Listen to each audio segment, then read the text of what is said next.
12 minutes before 7 o'clock, and we're about 12 hours away now from the first votes in the 2016 presidential election.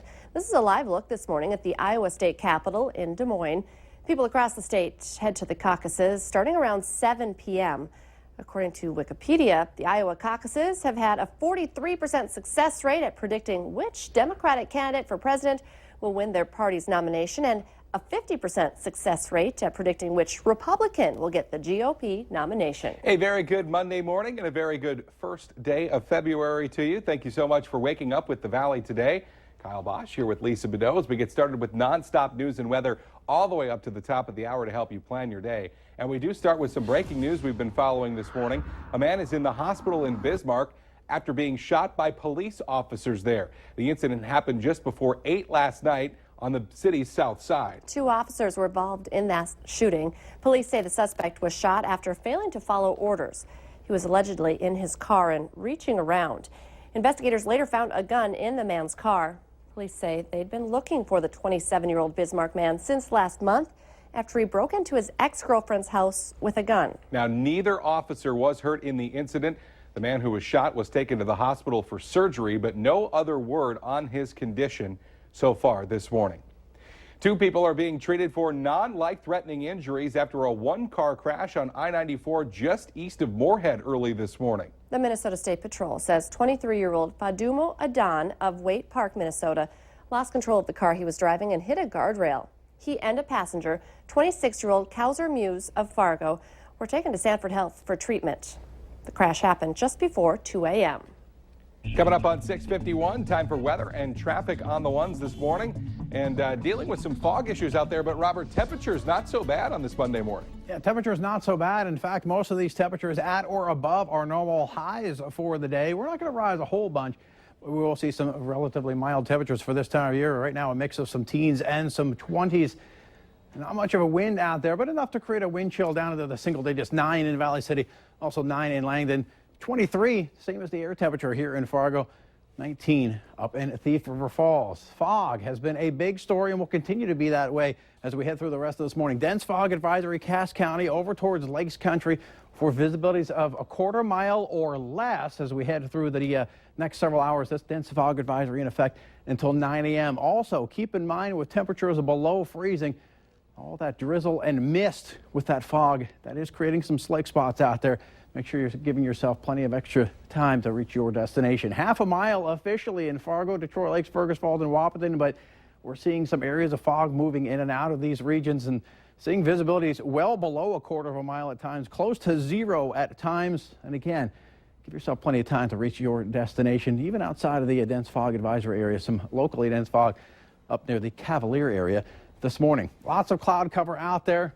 And we'll see some partly to mostly cloudy skies as we head through the day today. Underneath those clouds, not a whole lot of precipitation, but some flurries in combination with the dense fog out there, and also a chance for some flurries and some snow showers as a weak cool front sags south into the area later on tonight. Off to the south, big-time storm system beginning to take shape. It's already snowing pretty heavily in parts of Wyoming and Nebraska. Winter storm warnings, blizzard warnings, winter storm watches, winter weather advisories, you name it.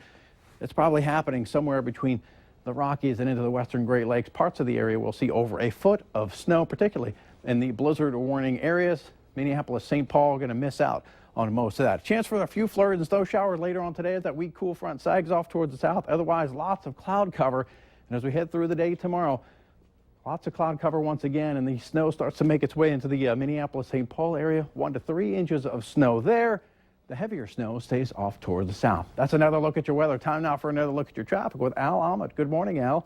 Good morning, Robert. Definitely a foggy morning out here on the Metro Interstate Loop. Despite that, traffic seems to be moving along just fine.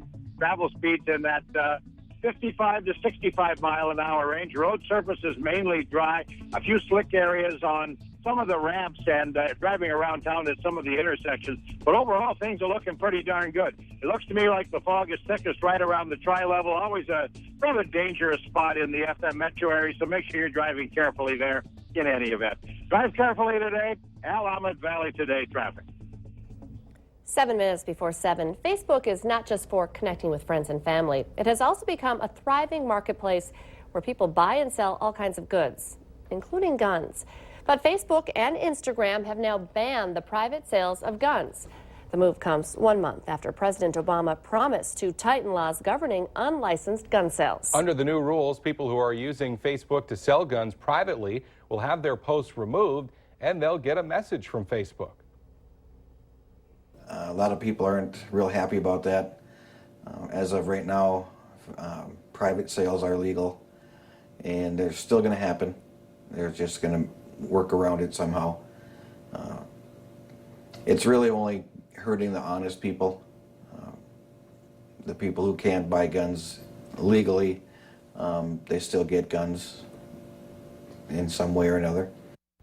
Now, Facebook says licensed gun dealers and gun clubs can keep their Facebook pages and still post. This new policy only applies to peer-to-peer gun sales. Minnesota Governor Mark Dayton is waking up in a hospital room this morning after fainting at an event in Woodbury yesterday.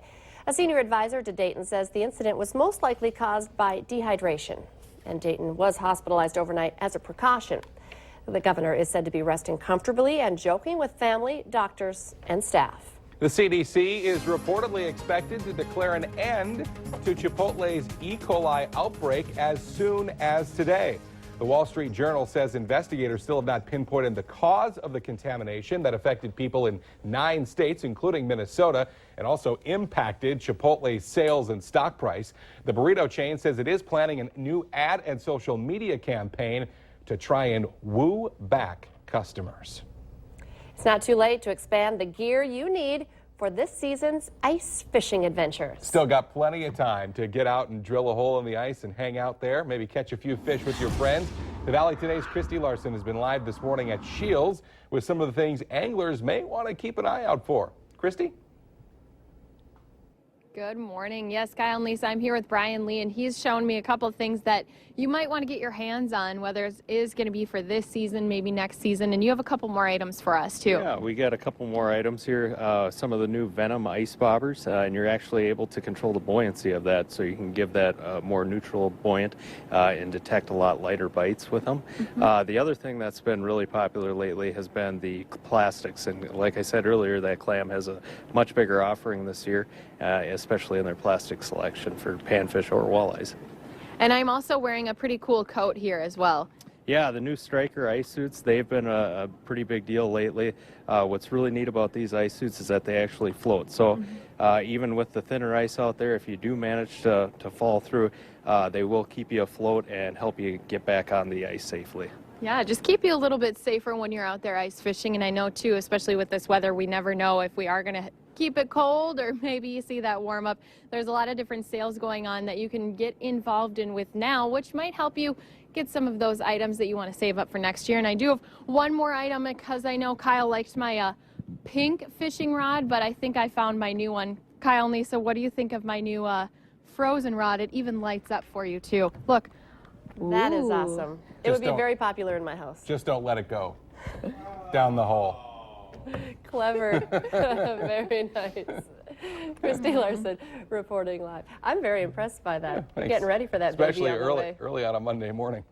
They're off. The 32nd annual 32-year-old, I should say, tradition in northern Minnesota is now underway. The John Bear Grease Sled Dog Race that goes from Two Harbors to Duluth. The Bear Grease is a grueling 383-mile sled dog marathon with rugged terrain, and it's a qualifier for the famed Iditarod race in Alaska. Well, the first ever Frostival in Fargo-Moorhead is now in the books. The final event, the Border Battle Bicycle Race, yesterday along the Red River. This was the 6th annual race, and it turned out to be the largest ever, with 137 racers competing. Of course, the weather probably drew a few more people out. It capped a successful first Frostival, and organizers say they're already thinking of new events to add to the list for next year. And we got a chance to take part and kind of kick things off with the Frostival events Friday morning with a cardboard sled race. The event featured teams from the local media competing in several events, including Best Decoration and Fastest Sled. Unfortunately, there was not an event for running into your local media competitor the hardest. Was that bumper sleds? Bumper sleds was not the name of the game. We didn't win anything. We weren't the fastest, the best decorated, and we didn't go the farthest, but we had the most. We were the funnest sled. We were. I mean, no one else had cowbells. And Come on. no one else went tandem, which still didn't help us. I thought for sure the extra weight would push us. We'd get the farthest, but Yeah. we did not. No luck. We still had a lot of fun. It was a fun event, Super and fun. I know there were some more cardboard sled. People might have even got to race our Valley News Live sled because they had us leave it there. They liked it so much. They said, hey, people might want to use this tomorrow. And that I was hope you, they as didn't your if they wanted to engineering win. skills. Skills is a strong word. It was a good time. Let's get our answer now to our question of the morning on Facebook. A new poll finds the average parent spends over $400 per year per child. The answer, birthdays. Something for me to look forward to. If you'd like to take part in our question of the morning, all you have to do is head to our Valley News Live Facebook page and join the conversation. All right, quick look at your weather. Dense fog advisory continues until 9 a.m. Visibility is as low as a quarter of a mile or less. When the temperatures below freezing, you are seeing some slick spots out there. There's the current visibility as they keep fluctuating as low as an eighth of a mile or less at times here in the Fargo-Moorhead area. Wow, it's foggy out there, Yeah. so be aware when you head out the door. Thanks for waking up with the Valley today. More local news and weather in 25 minutes. Have a great Monday, everybody. We'll see you tomorrow morning.